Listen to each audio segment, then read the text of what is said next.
अकोट तालुका के चंडिकापुर गांव में एक गरीब परिवार पर गहरे संकट का पहाड़ टूट पड़ा है। महज एक माह पहले बेटे ने आत्महत्या की और अब वृद्ध मां का शव नाले से मिला है। इस दोहरी त्रासदी से पूरा गांव शोकाकुल है। अकोट तालुका के चंडिकापुर गांव में घटी घटना ने हर किसी को स्तब्ध कर दिया है। वत्सला श्रीराम नीतो ने उम्र 65 वर्ष का शव देउलगांव क्षेत्र के एक नाले में सड़ी गली अवस्था में बरामद हुआ। बताया जा रहा है कि खेत का काम निपटाकर घर लौटते समय उनकी तबीयत बिगड़ गई और वे नाले के तेज बहाव में बह गईं। 4 दिनों तक लगातार तलाश चलती रही और अंततः एक चरवाही की नजर शव पर पड़ी। जैसे ही यह खबर गांव में पहुंची, हर कोई शोक में डूब गया।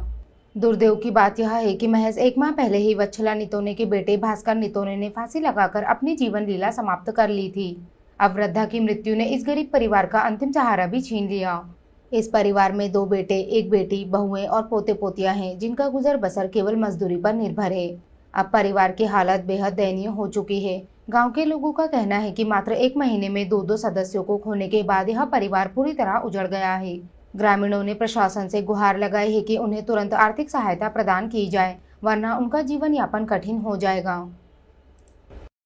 माझी आजी शेतामध्ये शनिवारी गेली होती कामाला। तिचा पाय घसरला आणि ती नदीमध्ये वाहून गेली।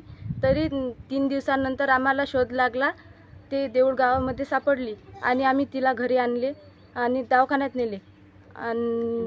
भास्कर श्रीरंग नितोने हे 1 महिन्याआधी वारले होते। आता आम्हाला कोणी सहारा नाही आहे।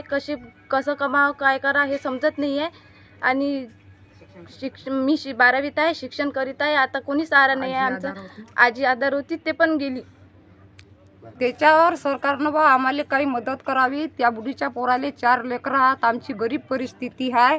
आमचे वांद्या शेतमजूर मजुरी करणारे लोक आम्ही। शेती नाही, नोकरी नाही, काही धंदा व्यवसाय नाही आमच्या परिवारात। सरकारनं आर्थिक मदत करावी आम्हाला, ही आमची हात जोडून सरकारले विनंती आहे। काल मंगळवार देऊळगाव परिसरात नदीच्या याच्यात आढळली। त्याने मला फोन केला। माझी आईच होती ते, तर